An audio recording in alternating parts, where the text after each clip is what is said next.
Lijepo pozdrav svima, konferencija za medije pred derbi Sarajevo-Zrinski. S nama je trener Mario Ivanković. Mario, kakvo je stanje u momčadi i kakvo su očekivanja od velikog derbija? Pa evo, stanje u momčadi skoro pa nepromijenjeno. Šunjić je dalje pod suspenzijom, kako se prolongirala utakmica odgodila, ide ova i prva iduća. Čavar još nije spreman da bude u kadru i malo i prskalo i s tim da smo jučer u toku treninga David Čamber je malo osjetio neku bol, pa evo vidjet ćemo šta će biti s njima, će li biti u kadru, a ostali dio ekipe je spreman i nadam se poslije duge pauze produžene, što se kaže 20 nešto dana bez utakmice, da smo odradili dobar posao, dobru pripremu i da očekujemo sutra dobru utakmicu na košu. Koliko vas je ova dosta duga pauza i odgoda utakmice s ekipom Radnika izbacila iz ritma? Pa evo, ne možemo to ni znati, što kaže posebna situacija i par još klubova je u istoj situaciji, isto ih je zadeslo, nadat se najboljem, odradili smo sve što smo planirali, što smo trebali, jest da falila ta neka utakmica, neću reći jedna, možda čak i dvije, ali šta je tu je, igrači su spremni, znamo da je derbi, znamo stanje na tablici i idemo odigrati što bolju utakmicu s jednom pozitivnom energijom i s jednim zajedništvom i nadat se najboljim rezultatom. Mi uvijek idemo svaku utakmicu po 3 boda, a evo vidjet ćemo što će se desiti. Par riječi o samom protivniku, imali ste priliku nedavno igrati sa ekipom Sarajeva, poslije pola sata sa igračem manje uspjeli zadržati remi. Kakvu utakmicu očekujete na Koševu? Pa tako je, nije prošlo dugo vremena, evo, kad smo igrali ovdje u Mostaru, gledali smo, mislim, jednu kvalitetnu utakmicu, s tim da smo bili u deficitu zadnjih 30-35 minuta s igrača manje, dobro odgovorili u toj situaciji Sarajevu, čak u zadnjoj minuti imali tu dobru priliku za pogodak, a ništa, očekujemo jednu kvalitetnu prvenstvenu utakmicu i ja uvijek kažem, ako bude bolji na terenu, nek se na kraju utakmice radi. Pitanje?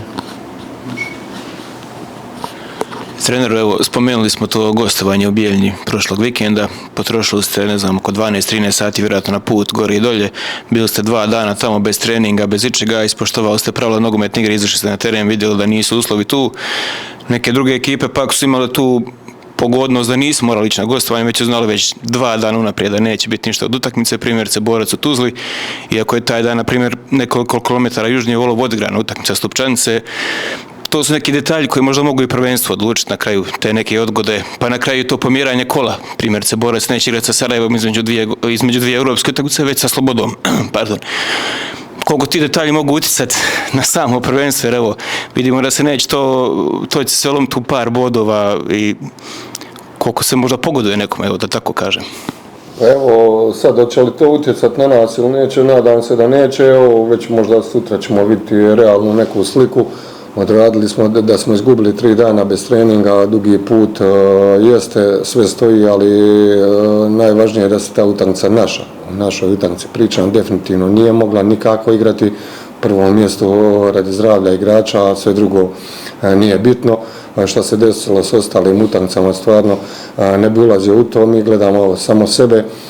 Kroz cijelo ovo prvenstvo, bez obzira na sve, vidim da stalno su neke kritike upućene na naš račun, na naše navijače, stalno smo pod nekim podvećalom, ne vidim nikakav razloga, a imamo osjećaj da što se više te stvari dešavaju, da smo mi još jači i na kraju krajeva nadam se da ćemo već sutra pokazati tu našu dodatnu energiju, neću reći neki inat, ali jednostavno da imamo kvalitet, da nismo bez razloga tu gdje jesmo i evo ova 4 gostovanja odraditi najbolji mogući način i dočekati pauzu ako Bog da na prvom mjestu. Evo sigurno pauzu dočekati na prvom mjestu, potreba vam je bod ili pobjeda bili i dalje ispred Sarajeva, a kako Sarajevo očekujete, pretpostavljam da će oni ići agresivno od početka utakmice na 3 boda jer znamo da kakvog protivnika imaju sutra za sebe. Dobro, možemo očekivati utakmicu i to što ste vi rekli, ali isto tako mislim da svaka ekipa, pa tako i Sarajevo, ima respekt i prema nama, jednostavno prema našim rezultatima, našoj igri, tako i oni jesu sigurno pod većim pritiskom nego mi, jer jednostavno čim nas jure veći je pritisak, pogotovo njihova publika i sve što se dešava stalno svih ovih godina u njih, taj neki posebni pritisak, ali mi znamo šta nam je rat, mi smo se spremali, evo, nadam se da ova pauza i ove stvari, sve što su bile, nisu utjecale na nas, idemo gore odigrati dobru utakmicu, momci su puni energije, raspoloženje odlično i ne vidim nikakav razlog da mi na kraju krajeva sutra na Koševu pokažemo zube i da mi budemo ti koji će voditi igru i koji će se pitati na terenu. Jeste li već odredili sastav koji će nastupiti na Koševu? Pa jesmo, evo ima tu i neke još kombinacije što se tiče veznog reda, ali mislim da znamo ekipu, u biti birali smo najzdravije i najspremnije i one momke koje pokazuju da su najbolje formi. Rekao sam uvijek da imamo širinu, imamo kadar i prilagođavamo se protivniku i nekoj taktičkim zamislima i tako da uvijek skoro svaku utakmicu bude eventualno 1 i 2 rotacije, tako da mislim da će i sutra tako dobro.